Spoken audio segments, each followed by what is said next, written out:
and I will be your moderator for today. I have been involved as a business developer for the use cases in IoF 2020, and I have been trying to help companies to develop new business models for smart agri-systems, but also working towards sustainability. So thank you everybody joining us today. Hello, Alexander. And as all of the webinars of IOF, this webinar will be recorded, and later on you might find it under /education on the IOF 2020 website. So as the project of IOF is coming to an end, we all, both business developers, project managers, but also I think the use cases are looking towards the future and are looking to explore and develop Europe as a smart agri-food hub within the new European Union strategy for sustainability and also for its policies. So I'm very excited that today we will have speakers and experts from all these angles and perspectives, and we can explore together with the audience in the chat and also maybe in a webinar later on what sustainability needs in order to be supported both from policymakers and from individual companies to really create an impact both for Europe and in tackling global challenges. So in this webinar, speakers from policy, research and company support will share examples and insights how we have developed and experienced this strategy in IOF, working with the use cases and working with individual companies. So this webinar is as much about sustainability as it is about the Internet of Things and its potential contribution towards sustainability in agri-food. And to illustrate that, we have 4 presentations and 4 speakers with a Q&A together with you, the participants. After the webinar, you can join and hands-on workshop to really experience what it means for a company to develop sustainable strategies using the Internet of Things and using smart agri-food systems. But first, let me introduce the contributions from our network and let us also see what is happening exactly where we are now. So we have the challenges of the European Union food system. It's both about social, environmental, and economic sustainability. And at the other hand, we have the global sustainable development goals. So right now, today, and with this webinar, we try to sit in the sweet spot in the translation between challenges on both sides and solutions we might develop together. So both IOF, the European Green Deal, the Farm to Fork Initiative, Smart Agri-Hubs really tries to combine best practices, networks, ecosystems, and individual companies. And initiatives like NIVA and MF4CAP try to translate it into policies, as does the European Green Deal, and small initiatives like business developers and the 2030 cabinet directly work on one-on-one relations with companies to really create new innovative ways of tackling the challenges on all sides. With my great thanks to Alexander Berlin for this slide, by the way. And let's go and introduce our speakers for today. So we will start with Nadim Shukair, who is the founder and ecosystem coordinator of 2030 cabinet, and he will address the experiences of individual companies of use cases in the IOF 2020 initiative and their collaborations to develop a sustainable smart farming solutions. So we really go on an individual use case level. And then we jump up to the policy level with our second guest speaker, Hans Frohlich. Hans is a senior researcher for policy evaluation at Wageningen University Research, and he will present updates on the European Union-funded MEFOCAP project, which investigates the possibilities and limitations of digitalization and smart agri in the agri-food sector as a whole. So this is really the policy and evaluation of measures of policy perspective. The last two speakers have a joint position from the NIVA project, and Tamme van der Wal, which will introduce the NIVA project and its characteristics as a large-scale pilot on data-driven agriculture in Europe. And Eva de Jonge, recently joining our Wageningen University Research community, will illustrate this with a study on carbon farming. Tamme and Eva will discuss the advancements of using different data sources to monitor farmers' compliance, but also the potential of smart solutions in general. Okay, this is it for me. I hope you will enjoy this webinar. We have some space for content-related questions after each introduction and presenter, and we will conclude this webinar with a plenary Q&A at the end. So thank you very much from my side. I will keep an eye on the time together with Daoud, whom I would like to thank here as well, because he is our technical solution provider at the moment, but also valued colleague in IoF 2020. And I would like to give both the screen and the mic to Nadim Choucair.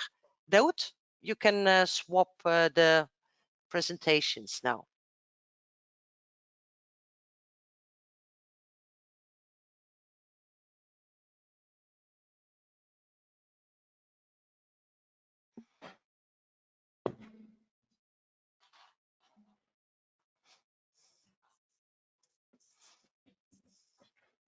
Thank you very much, Gitte. Thanks everyone for joining this webinar. My name is Nadim Choucair, as Gitte introduced. Just to check quickly, can everybody see my screen? Awesome. Great. So before I start, just a small framing. As Gitte mentioned, this does go to the individual level of the use cases. However, the idea there is not to really highlight what the use cases have worked on, but to present and make available to you, or let's say that the framework and the thinking behind what we did with these use cases, so that you see that how it is applicable and how others could use it. This is also related perhaps to some confidentiality things, so we will not be sharing anything. At least I'll share some example on a few use cases without saying who they are and what they worked on. So what I'm going to be talking about today is mostly related to the Farm to Fork Fitness program. I'll just highlight a small thing that we also worked on related to innovation ecosystem mapping, because I think it's all related. But basically, the whole idea of what we're talking about today is about using the Sustainable Development Goals as a proxy to help achieve alignment with the EU Farm to Fork strategy. And I'll say a small note about leveraging the agri-food ecosystem related to this. Before I go into details about this, just a short intro about what I do and what 2030 Cabinet does, which might be helpful in the context and why, you know, the SDGs as a center point in this. So the question that I founded my company based on is how can we help accelerate the contribution of organizations towards the 2030 agenda? And we think it happens through a series of interventions aiming to help companies learn, connect, and engage with actors that are working towards the SDGs. And it all stems from research that I did on design thinking and how to make the design thinking process more sustainable. And it comes from the fact that the way it has been applied so far is not sustainable, starting with a very narrow view of what human-centered design is. And the premise is that if we start with the SDGs as a starting point to draft our design questions with the UN Sustainable Development Goals, I'm assuming hope people are familiar with them, but if you're not, please do say something in the chat, that we can get to something more sustainable. But we're still not able to ensure sustainability, let's say, if we just put the SDGs as a starting framework, because the SDGs are all interconnected, and we have to look at them as a system. So that's a big part of what I do at 2030 Cabinet in terms of using this as a framework to just enable people to be able to understand how they contribute, which SDGs they contribute to, how they contribute to them, and how they can measure that contribution while having a systems perspective. So I do it through workshops, partnership approaches, design sprints, and I also work on ecosystem building, which is part of what I did at IoF2020 actually, in terms of the agri-food ecosystem, and I do it for the SDGs specifically, and I also work on events related to the UN Sustainable Development Goals. Right, so back to our main point on the Sustainable Development Goals as a proxy to achieve alignment with the EU Farm to Fork strategy. So the overall goals of the Farm to Fork strategy are related to reducing the environmental climate footprint of the food system, leading global transition towards a competitive sustainability from farm to fork, identifying new opportunities. Perhaps we'll see one of them and how new it is, but in terms of carbon farming, but there are many other things that we can look at there in terms of urban farming, etc., and create a robust and resilient food system within COVID-19. The word that I think if one would look at search trends in terms of which word was associated with COVID-19, exposed would be on top. How COVID-19 exposed so many different, so many weaknesses in our systems, including the food system. And these are the challenges, as Gitte showed them before. So they're divided in social, environmental, and economic sustainability.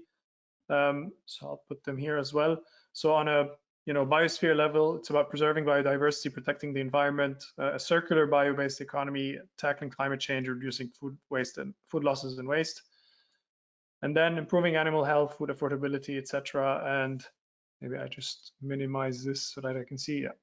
And yeah, and ensuring perhaps, not perhaps, but very importantly, a just transition to a more sustainable food system, or let's say a redesign of the system, fairer incomes for farmers and fishers, and creating new businesses and job opportunities. Maybe just one small thing before I continue this slide. I just would like to take quick just sense check from the audience, and I can't see the chat, but maybe somebody can tell me. If you can just write on the chat, do you think the food system is currently broken? Food system as it is currently broken, or do you think it's operating just as it was designed? Can I see the chat somewhere? How do I see the chat? Oh yeah, here it is.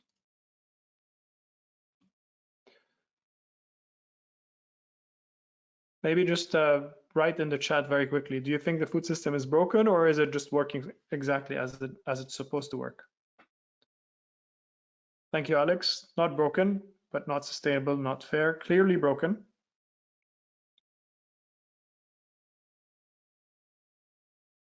Okay. Very interesting. So we have a bit like a division, half-half. So not broken, not perfect, broken. I think Gohar, you, no, sorry, not Gohar, Rob, they're jumping as it goes. You sort of summarized it, broken or designed as broken. And I think I'm not by any measure an expert on the food system. I'm trying as much as possible within my involvement in IoF2020, and actually an event we're hosting tomorrow as my work, part of my work with the SDGs in Berlin, to look more and more in detail about the food system. But there's a saying around, and it's from somebody who leads, I'll have to look up his name, but I think it's the American Association of Scientists. Anyways, that says the food system is actually not broken. It's really working exactly as it's supposed to work. But obviously that's very much to the detriment of many of the actors in the food system, or to the advantage of many of the actors. So there's a question here of paradigm shift and complete redesign of the food system. And I think the EU challenges that look at, the needs for just transition, looks at affordability, looking at protecting biodiversity, is a nudge or nod to the fact that it's a redesign perhaps that is needed, rather than just fixing parts of it, because really it operates as a system, and we can't dissociate the parts and expect much different result going forward that's actually better. So that being said, so the farm to fork strategy is an attempt. It's one of the key strategies of the European Green Deal on this. And as we said, they look at these 4 elements: so food loss and waste prevention, sustainable food consumption, production, and then processing and distribution. Initial, just quick analysis of this would tie this to, of course, in a way, most SDGs. For some reason, I didn't even put SDG 17 here, but I think it should be there. But let's go just one level deeper than this, right? So as I said, the SDGs are all interconnected. And the idea is to understand how does, acting on, or how does understanding the 2030 agenda and the UN Sustainable Development Goals help us understand better the farm to fork strategy, and how we can help solve these challenges that the EU has indicated. So you saw earlier that I sort of assigned to which part of this by the 3 levels of sustainability. So which challenges are related to which of the economic, social, and environmental parts of sustainability. But within the SDGs, what is interesting is the possibility to look at the 169 targets, and going even further, the 220 something indicators related to the Sustainable Development Goals. I'll just give you a few examples. So this is a company, these are food companies, all of them. So Lamb Weston, looking at how they work on the SDGs, and how they divide actually their, let's say, their focus areas within their work. So nutrition and health is there, food safety, but also employees safety, use of water, and energy emissions. So these are sort of not immediate agricultural inputs, but also things needed for them to basically run their company. And then issue of food waste. We look also at, I think this is Heineken, right? So about brewing a better world. Food and beverage, not necessarily in farming, but multiple companies have their own approaches to what they work on related to the SDGs, and also they actually look into the targets specifically. Investors are also looking at this. So we can divide the SDGs into what actionable impact themes could be important in terms of governance, natural capital, climate change, empowerment, and basic needs. All this to say that perhaps maybe I'm just justifying why we use the SDGs, why I decided to use the SDGs as a proxy to align with the farm to fork strategy. And this is because it is a common language, it's established, and there are many other frameworks, whether it's in terms of impact measurement or other, that are related to it. So we can, it facilitates partnerships when we speak the same language. And Gitte perhaps can also say a word after this, but she's working with startups, and one of the big important elements for startups is to find, let's say, find a listening ear within corporates if they want to collaborate with them. And I guess it's much easier to look at the company sustainability report and see which SDGs they work on. That would be more public than what the innovation agenda is of that company. And if that finds you an in, then there's also a way for collaboration, which is related to one of the points mentioned earlier of finding new solutions related to the food system. So now, one of the things we worked on, or the things I'm supposed to present today, is the Farm to Fork Readiness Program. And it was part of a larger approach that we tried to work on. But obviously we, with the budget and what we had to do, we only were limited to one stream of things. And basically what we tried to do is work on an ideation bootcamp based on the SDGs and the 4 pillars of the farm to fork strategy with a few use cases. That sort of looks like this in a big workshop setup on that we created on virtual tools, virtual whiteboards. This is Mural. And I'll just give you a quick run through of one. So this video, let's see if it plays. So just as an example, we took use cases through a short, all right, somebody's knocking on my door, doesn't matter. Through a short approach of what, what they worked on during these 4 years. So this was what you saw at the start from 2016 to 2020. Then we also made available multiple resources related to the SDGs and to the farm to fork strategy. And then we started taking them through a series of questions related to understanding, maybe I'll just jump to that. Yeah, understanding here what are the current projects or solutions they're working on, specifically related to the challenges or subtopics of the EU farm to fork strategy. So once that was done and we were able to just help categorize and understand the different things that they're working on, we said, okay, let's spark this and let's now switch a bit gears to have a more general overview and using a language that everybody can speak to. So what this included is a series of questions that helps with multiple things, including, first of all, personal and team alignment to what SDGs people are working on, but also related to the SDGs that are that the work of that specific organization or use case impacts or contributes to, but also the work that or the SDGs that work depends on, perhaps. Then we went through a topic of or an exercise of prioritization, but then we looked at how the SDGs interact as a system and how this exercise allows use cases to understand the following. 1, the SDGs they contribute to directly. 2, the SDGs they contribute to or impact indirectly. So whether that's a positive or negative contribution that comes later. And then moving on from that is the qualification of that sort of relationship between these different SDGs. So if we say that's an indirect contribution, this is because these SDGs are connected, then is it a positive or negative one? And then how can we quantify this instead of only qualifying it? And this is where using the targets and the indicators come into play. So I'll give you an example. One of the use cases said, I contribute mainly to SDGs 12, 3, and 11, okay? And then understood that the relationships with the different SDGs are as follows. And then they did a following exercise to identify how they can qualify and quantify these relationships with the targets of the SDGs, so 169 targets, and the indicators. Here's another example, but maybe this example where it becomes interesting. So for them, for this use case, SDG 12, SDG 13, and if I'm not mistaken, SDG 3 were main.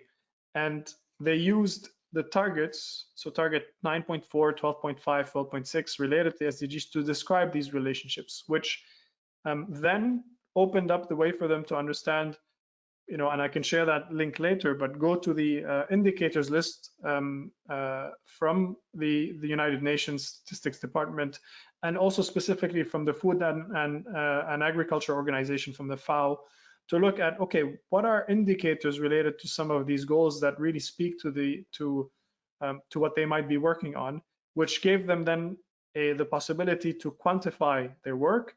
But as I said, not only that, made it possible for them to describe exactly what they're doing and what they're working on in a way that they can connect that to the farm to fork strategy clearly. So here's another example of as well of how that iteration on the mapping and the interconnection between the SDGs could lead to identifying direct links, positive or negative contributions and the strength of those and directionality of those contributions, assign the related target to it, go back to the indicators, see if the indicator helps with describing and measuring this contribution, and then taking that and going back to the initial division we presented in terms of the SDGs and the EU farm to fork strategy challenges, and say, well, look, I contribute to that challenge, but the way I can present it and communicate to it is because this challenge is related to this SDG, and on this SDG, this is the target that is helps me, describe what I'm doing or even measure what I'm doing, if it's only for internal reasons. And these are the indicators associated to it.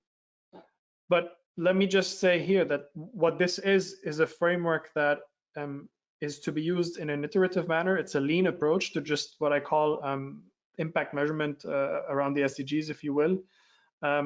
What it's not is a definitive theory of change or even KPI list.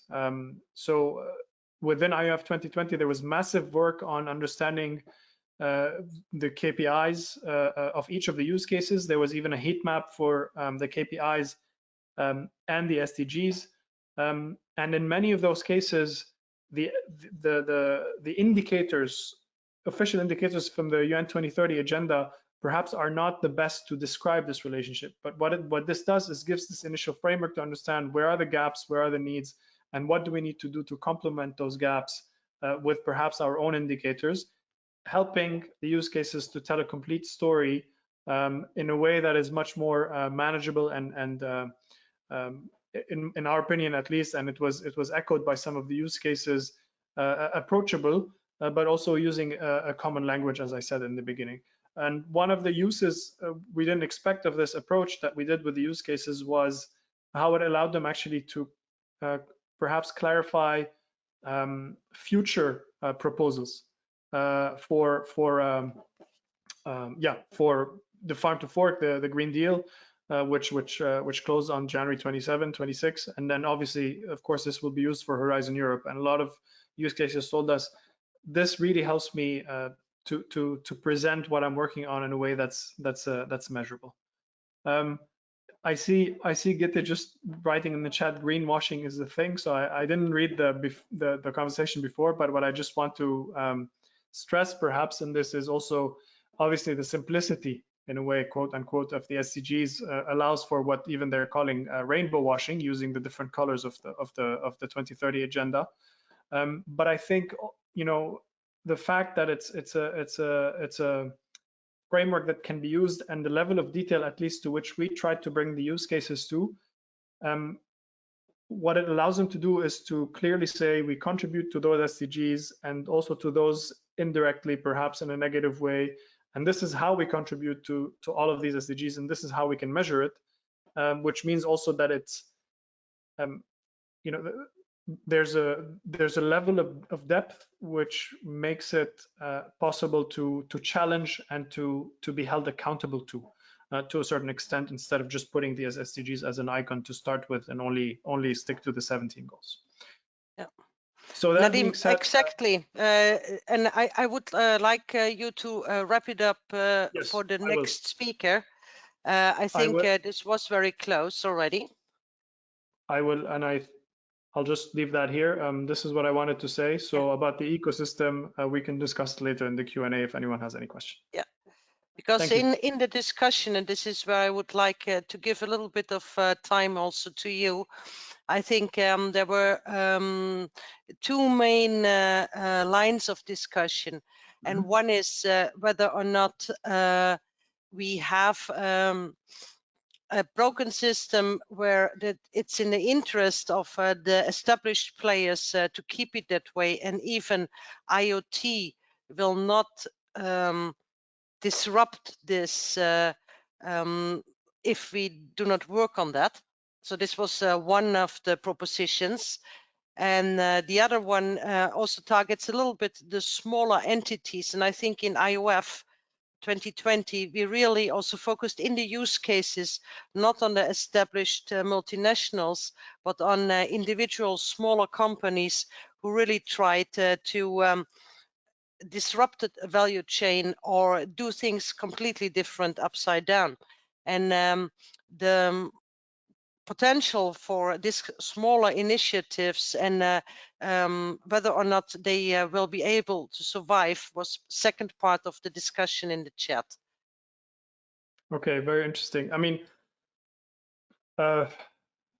I would love this to be a larger group discussion. If anybody else also wants to jump in, Alex and Gohar were also present just 2 days ago in a workshop around also policy recommendations related to sustainability and the agri-food sector. And the idea there is the ability, or let's say the tech itself, whether it's IoT or anything else, but technological advancements related to agriculture will not be able to shift let's say the needle in the way that's needed without a change in the system, because the way it is now, and even visible with the CAP, with the Common Agricultural Policy, is that incentives are not aligned, and using this new technology in order to look at its positive impact, or in order to advance a sustainability agenda,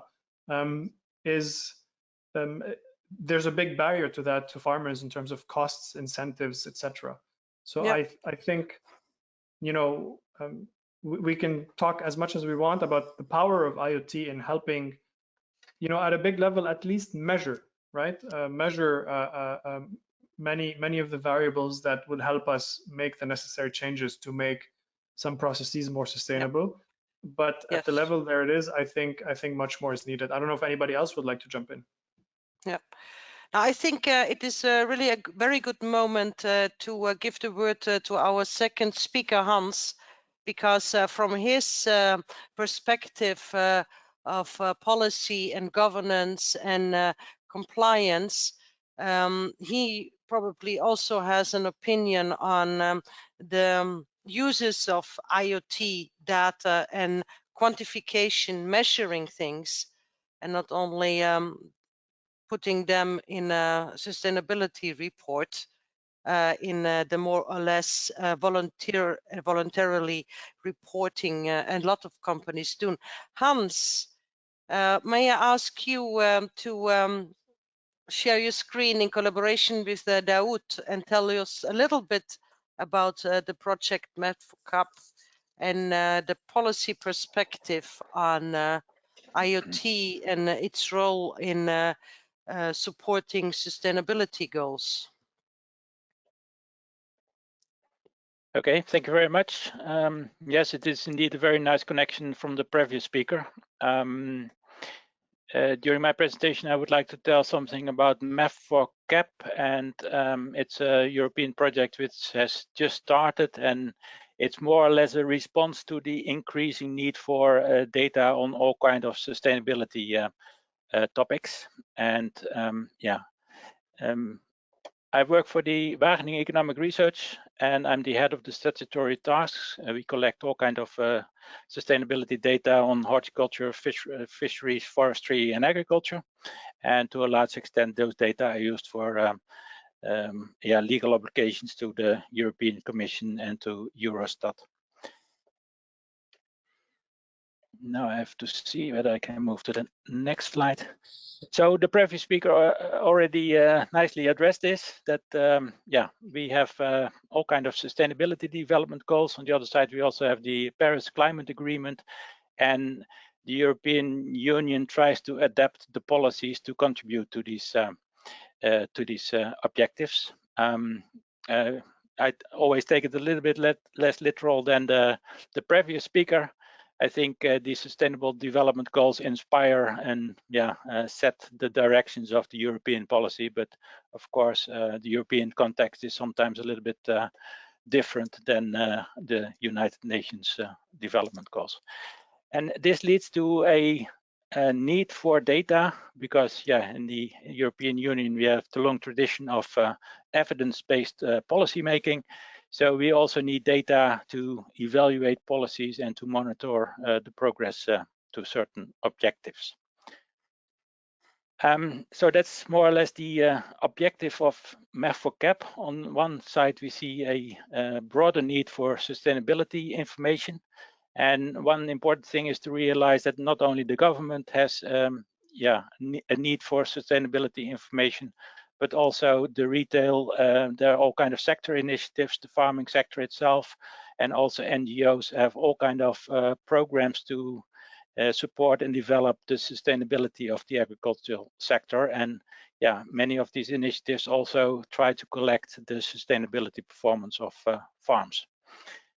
So there's a wide range of needs, and on the other side there is an increasing amount of data in the agri-food sector. There are all kinds of technologies which generate data, and for MEFCAP the main question is how can we bring these increasing amount of data and this increasing amount of needs together to define a roadmap for future monitoring which really fulfills the needs of the different stakeholders, really uses the potential of different technologies while minimizing the administrative burden of especially farmers. If farmers would have to collect data for all these different initiatives, they would go crazy. So the first step in the project will be to assess the need for indicators, and we will build up on a previous project. Called Flint. Flint was also a European funded research project, and the objective of this project was to define a list of indicators to measure the social, economic, and environmental sustainability of individual farms. This is the list of indicators the project came up with. Subsequently, it was tested to collect this type of data at farm level.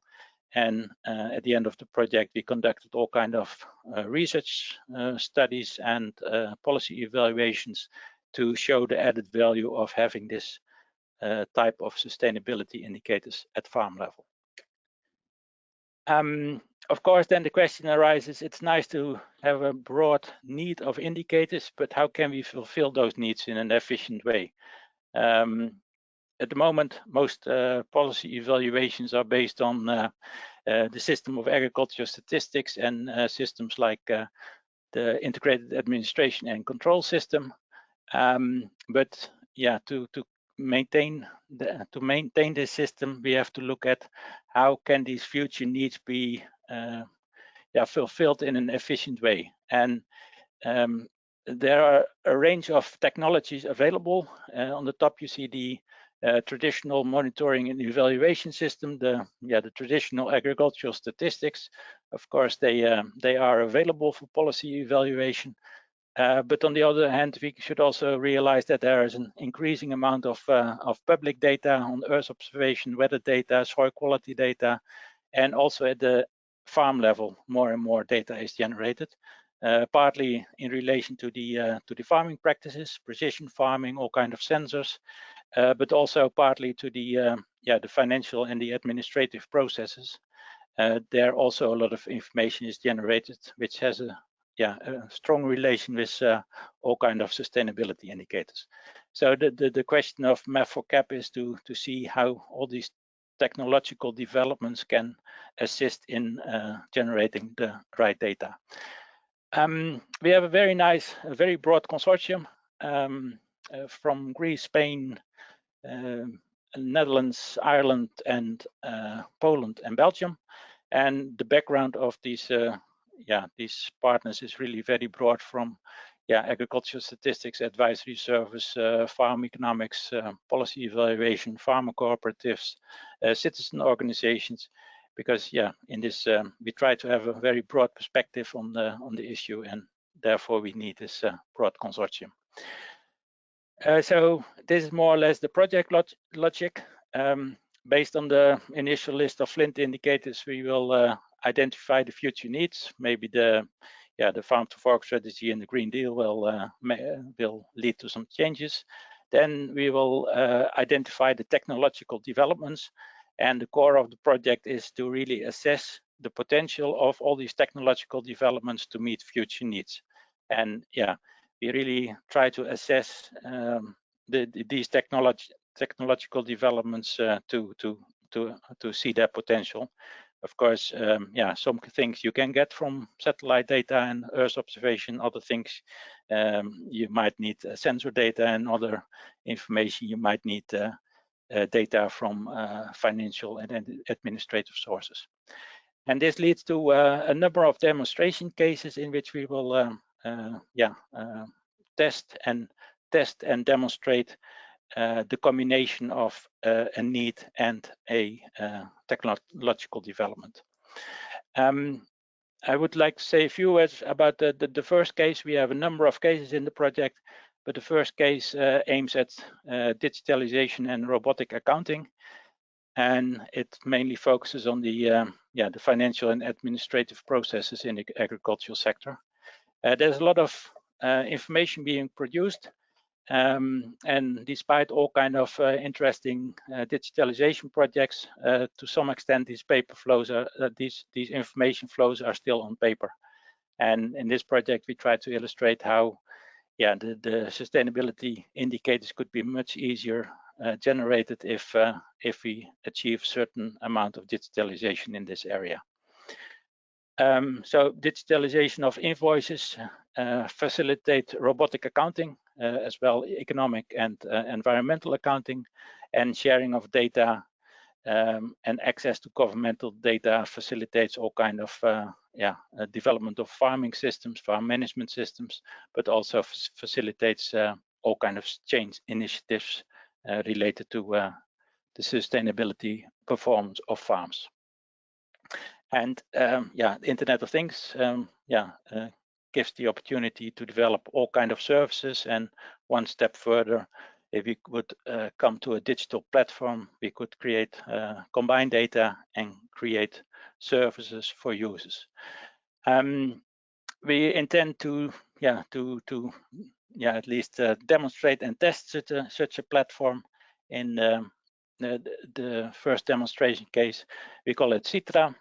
The first component is E-Invoicing, bringing together all this information from these different flows, and those can be from paper, those can be from PDFs, those can be from UBL or XML data exchange format. Then this data have to be stored somewhere in the data safe, and the farmer needs has to have control about the use of the data. And then those data can be used to generate reports, and the value of those data can also be extended by using it in the benchmark service to compare the sustainability performance of farms and to improve the sustainability performance of farms. The gray box gives describes a coding routine. If you go to environmental and economic accounting, coding is very important to categorize and the incoming data flows in a proper way, that it arrives at the proper place in the accounting system. Last slide. We intend to test this system based on organic farms. Organic farms, because there is a huge monitoring and evaluation need, and transparency in the organic sector is very important. And it also has this very strong link with the farm to fork strategy, in which the ambition is given that 25% of the agricultural area should become organic. And also there's a link with the proposed farm sustainability data network, on which the sustainability performance of farms will be measured. And we are in a lucky situation that the Dutch Organic Certification and Inspection Authority is interested in this.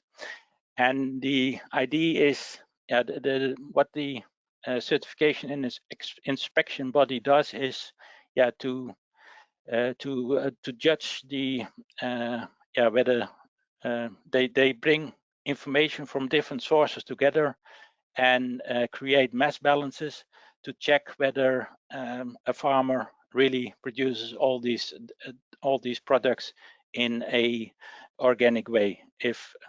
If a certain number of areas could normally produce 50 tons of organic product, and if this farmer sells 100 tons, then it will lead to some alarms that maybe this doesn't fit and it could be a fraud.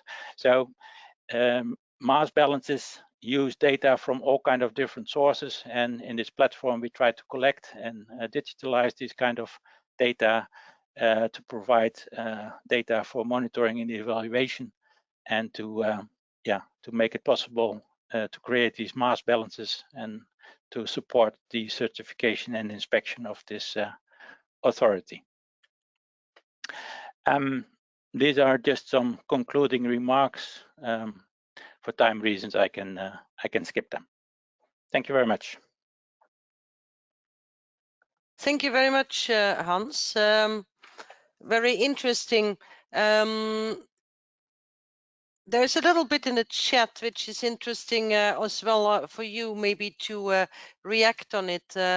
Tamer was asking himself, how does MEFOCAP deal with data privacy, data quality uncertainties?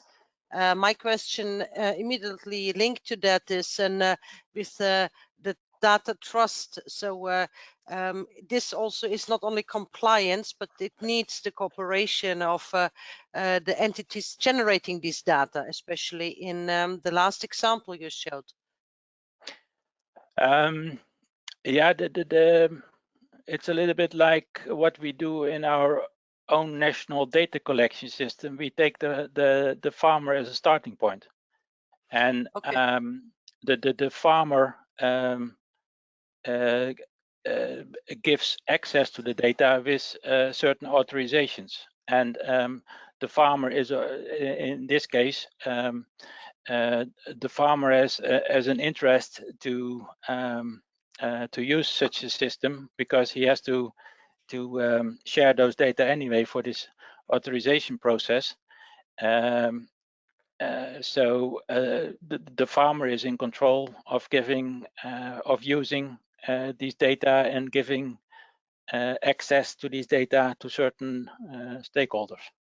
Okay, so if I understand correctly, what you're saying is there are no huge amounts of additional data required. It starts with the existing reporting duties, and there is a clear benefit for individual farmers to collaborate in the approach.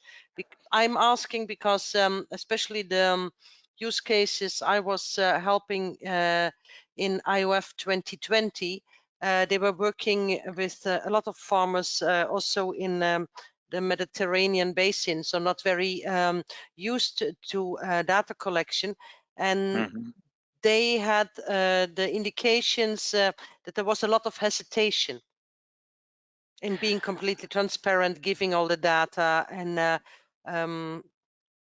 basically giving over part of your company approaches to a third party. It's trust. Yeah, but the farmer is not obliged to share all the data. This safe and this electronic safe is more or less where all the data comes together, and then the farmer can decide for which purposes he is willing to share those data. And yeah, if those data is processed in this safe, and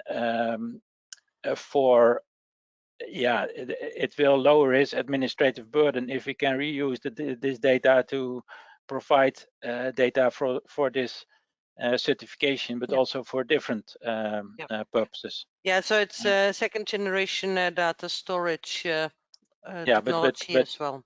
Yeah, but this approach differs from a big data approach. In a big data approach, you try to connect all kind of data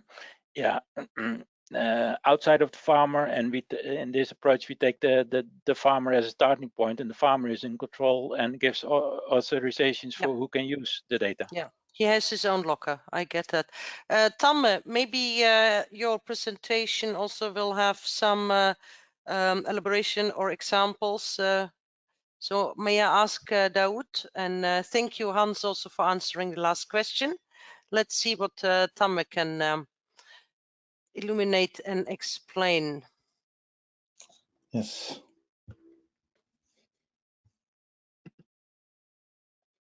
Let me find the right screen to share. Although I do like photos of cats, but NIVA is Unfortunately, better. no cats Okay. in my presentation. Yes, good afternoon. Okay, my name is Tamme van der Wal from Wageningen Environmental Research, and together with Eva de Jonge, we will introduce you to the NIVA project. NIVA is one of these large-scale pilot projects of the European Commission, where they would like to demonstrate how technologies improve the current way of working. In our case, that is focusing on the activities of the paying agencies. We have a three-step approach. I will introduce you shortly to the project. Then I will discuss these business opportunities for IoT, and Eva will illustrate that with a use case on carbon farming. So let's first talk about the project a little bit. So NIVA, it stands for New IACS Vision in Action. IACS is the Integrated Administration and Control System, IACS. That is obliged for European member states to implement as part of the Common Agricultural Policy. And a few years ago, there was a call to modernize these systems and to absorb digital solutions, Earth observation in particular, but also other things. And we responded to that together with 9 paying agencies. And a number of other technical partners, but I think it's the first project, at least that's what our collaborators mentioned, where 9 paying agencies are collaborating, not only on sharing results, but also on developing new tools together. So that is, I think, a very interesting aspect of the NIVA project. We've committed ourselves to 3 main challenges. First of all is absorbing all kinds of innovations to simplify CAP governance. This IACS system has been built over the past 30 years and has always been becoming more complex and more wholesome because the regulations changed, the regulations were updated. What we're now trying to do is to see if we can absorb all kinds of digital innovations to now see if we can simplify this governance aspect. The second, and it was also mentioned by Hans already, the lowering administrative burden. So trying to see if technology can contribute to that. And the third one is that there's a lot of data in these IACS systems which are currently not shared outside the agricultural community, not for statistics, not for environmental evaluation, not for nothing. So that is one of the purpose of the project too, is to see how we can make the data sharing better and broader. And we do this in a time, and that's of course common to all of you, in a time where the European Commission is looking for a new kind of CAP, where we move from a compliance system to a performance system, and we ask farmers to do something in exchange for the money that they are getting as income support. So it's a very dynamic situation, dynamic environment. Not only the technologies are very changing and disruptive, but also the policy making is changing a lot. So in this project, what we did is we have a number of use cases, all linked to this IACS system, where we would like to evaluate new technologies and see how we can improve the current system. I'm not going to go in depth into them, but there are basically 3 blocks. There's a block on what we call the seamless claim. So that is the ability of a government to predict or pre-fill applications for farmers as much as possible. There's a part on self-certification where we have farmers delivering additional proof of their compliance with all kinds of regulations and schemes. And the last one is the monitoring. There's a number of use cases which is basically the internal system of these paying agencies to monitor the progress on CAP development. So now look into the IoT business opportunities. As a project, well, first of all, we are delivering all kinds of insights. We're doing our best to share knowledge and new insights in our ecosystem. We do that by delivering reports, policy briefs, practice abstracts. We have webinars of course, post-COVID, we will organize all kinds of physical meetings again. But it's all about how the technologies will help paying agencies and all other organizations that need to see or say something about agriculture to be deployed. It's about current needs and it's about future needs, especially from this new CAP. Secondly, the project is delivering a number of software tools as open source software. So we're no longer looking at a disclosed software ecosystem where each paying agency is developing their own tools, but we are developing an open source condition where paying agencies can share software tools, but also other organizations can share these software tools. For instance, if you are working for an insurance company or you want to deliver tools for insurance companies, then the same kind of tools that we are deploying for paying agencies can also be deployed for monitoring agricultural schemes and agricultural risks and threats that are common to insurances. And the third one, I mentioned that already, is that we are helping these paying agencies to share this open data. So you can expect from us, or well, not from the project itself, but from the participants and the Commission and all other involved parties, that we are looking for opportunities to open up these IACS databases about the parcel information, about the crops, about all kinds of issues that are valuable data sources to others. And I think Hans already mentioned that what it could mean for their project too. So for the first time, but I will do that again, I will invite you to connect to our ecosystem, subscribe to our newsletter and participate to our events to learn more and to grasp maximum profit from this project. So looking into this IoT business developments, as was mentioned already, the farmer is basically entering data for his own good, but also for all kinds of documentation needed by governments or schemes. And but there are many other sources too. So Earth observation, satellite data is, I think, one of the most prominent sources at this moment that is working on a global scale on delivering all kinds of agricultural data. But then there's, of course, also there are all kinds of sensors, sensors installed in the soil, in the crop, on the machines, in the storage, everywhere. So there's a lot of data coming from there as well. Suppliers and off-takers are collecting data about the farm produce, about what they're selling him, about what they are buying from him, all these kind of things. Machine manufacturers are building up a huge data store with all kinds of movements of the machines, activities of the machines, intensity of use, mostly available to them and again to the farmer. And then, of course, governments are collecting also a lot of data about the farmer and about his performance on all kinds of schemes. And the interesting thing, of course, is that nowadays all these levels are connected through clouds, and you can interconnect them. And there are lots of initiatives now to standardize this connection between all these clouds. And then, of course, the question is, how can we connect the farmer to those kind of things too? And here I see a big opportunity for all kinds of IT-related businesses and organizations. Help this farmer to find the data about him, about his fields, about his crops, about everything around his farm, to be used in his.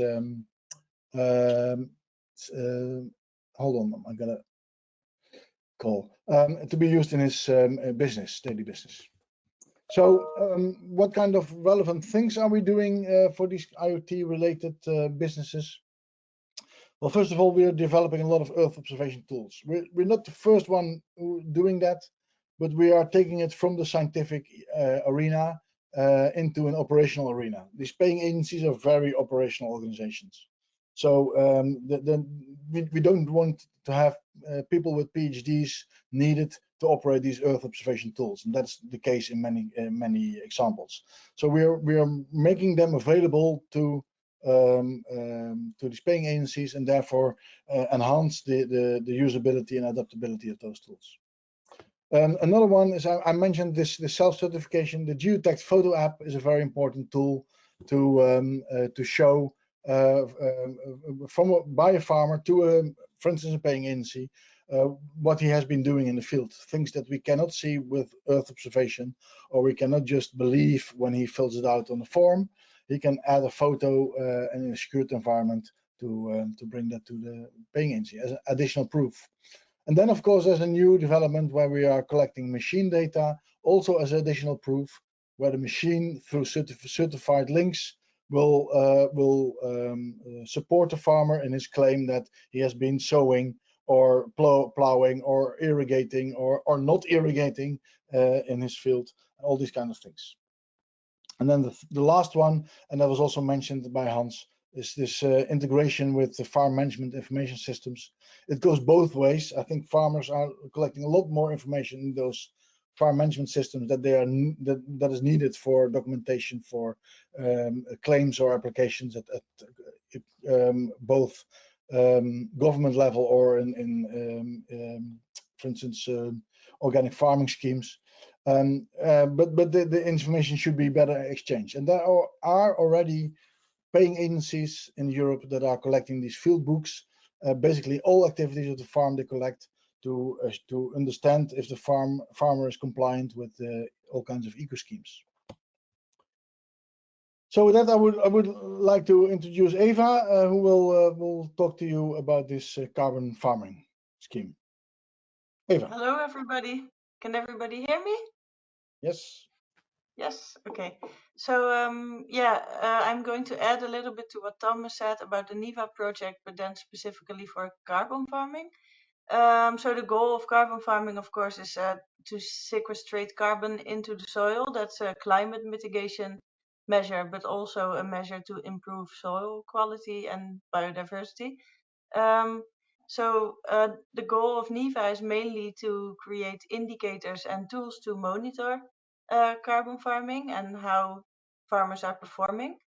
To the basis of what I'm going to say, that I want to say that increased organic carbon is a win-win situation anyway, so it shouldn't be that hard to convince farmers to do it, because it's good for sustainable farmland, and that's what everybody wants, I guess. CAP payments are going to focus more towards increased soil carbon, and maybe there's even a potential to sell carbon credits. It's happening already, at least in the Netherlands, and even quite some successful projects have been mentioned.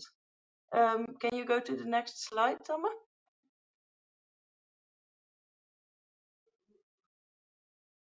So for NIVA specifically, or actually in general, you can measure carbon farming in two ways. You can measure it based on the result, but also, so that's, for example, the concrete amount or flux of soil organic carbon.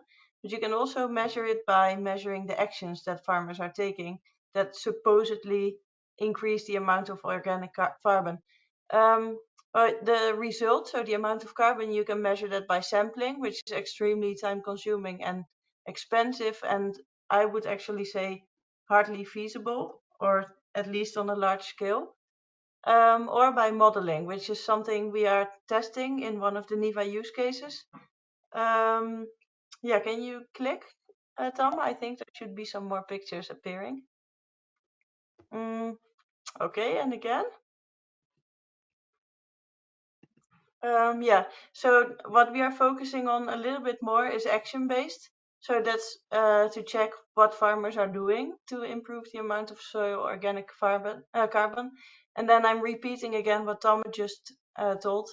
So let's not go too deeply into that, but all those NIVA tools that we are developing can help to measure what farmers are doing to comply to carbon farming initiatives. Can you click again? I think there's just some pictures of NIVA tools. That's it. I decided to keep it short because we're a little bit over time. So Okay, thank you. Thank you, Eva. Yes, I think carbon farming is maybe by far one of the complex ecosystems that we can imagine, because all the threats to the organic farming, and yes, therefore all these tools can be needed. Yeah, that's a good point. But to wrap it up, so we are evolving this ecosystem of paying agencies and CAP monitoring but that of course is not restricted to this paying agency business. So please feel free to join and follow us, subscribe to our newsletter. We have, I think, a number of things to offer to all kinds of parties, and yeah, let's connect and collaborate. Thank you. Thank you, both Eva and Tamme. I think the carbon farming is a promising new initiative, and we will keep a tap on that, because it really has very clear benefits for farmers as well. We have a couple of more minutes. We are indeed a little bit over time. Thank you, Eva, for taking that into account as well. But we can tackle a couple of questions. There was a question from me to Tamme and maybe also to Eva on are there clear opportunities to work on environmental or social impact or goals using this new technology and enablers? And I think the example of carbon farming is a very clear one, where you not working towards abstract goals, but really in the soil. Do you have any other opportunities for us to watch out for? Yeah. Well, of course, the new CAP is of course also focusing on the sustainability development goals and the farm to fork goals and all and the Green Deal, etc. So there's everything that the CAP monitoring should do should be related to those kind of things too. So carbon farming, I think, is a very explicit example. But we still are waiting for the deadline for the nitrate directive, which is I think due in 6 years, where all countries have to comply with the nitrate regulation. And this is of course also an element in the CAP regulations. So that's another one for sustainability, how to keep our crops growing without too much fertilizer.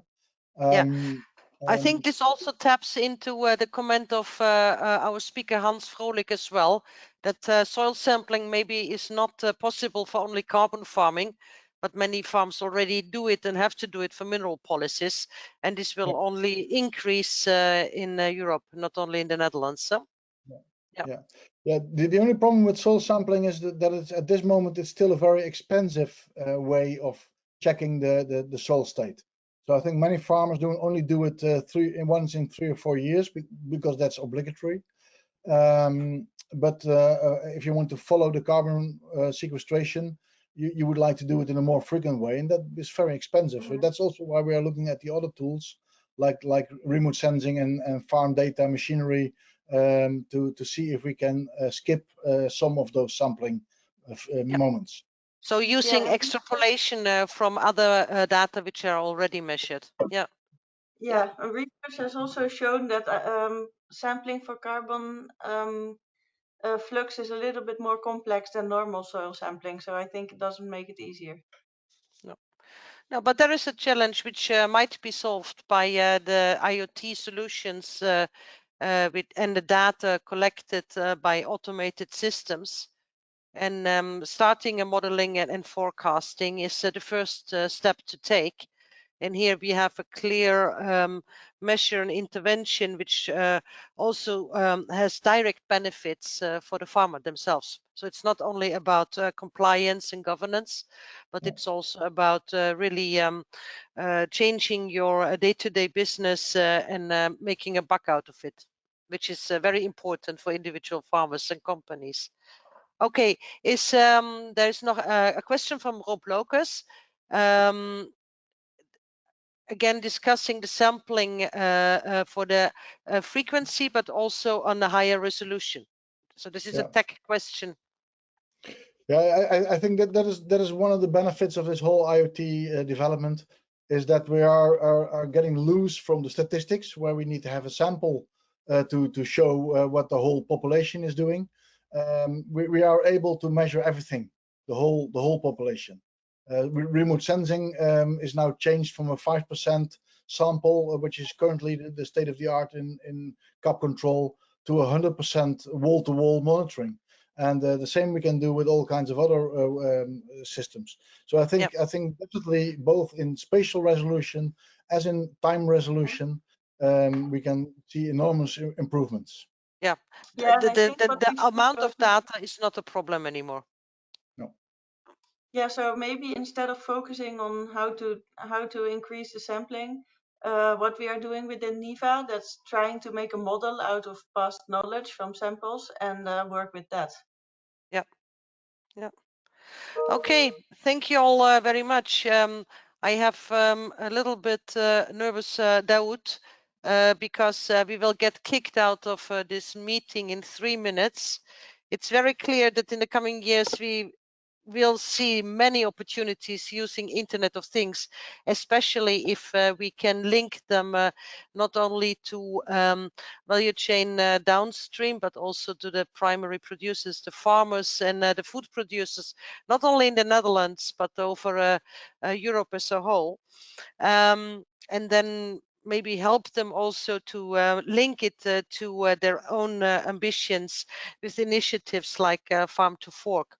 One small question from Hans. Okay, how do you deal with the problem of definition of the farm? This is a philosophical one, Hans. If it were not COVID, I would invite you for a beer or a glass of wine to discuss this after this webinar, because the definition of a farm is an interesting one. We cannot solve in 2 minutes. So unless somebody really has Tommy, maybe. What's a farm? No, you're muted. Unmute before. Yes. So for the carbon monitoring, the same as what Hans was explaining for his own data collection, the farm is the starting point. So Yeah, but what is the definition of the farm? This is a little bit different. What is a farm? This is a fundamental existential question, and probably also a legislative one on how to define a farm. I don't want to end this webinar on this farm definition, but I would like to thank everybody also for using GoToMeeting, having an online webinar. And thank you very much. If you want to rewatch, please visit IoF website under education. And I hope seeing you soon in person. Thank you very much.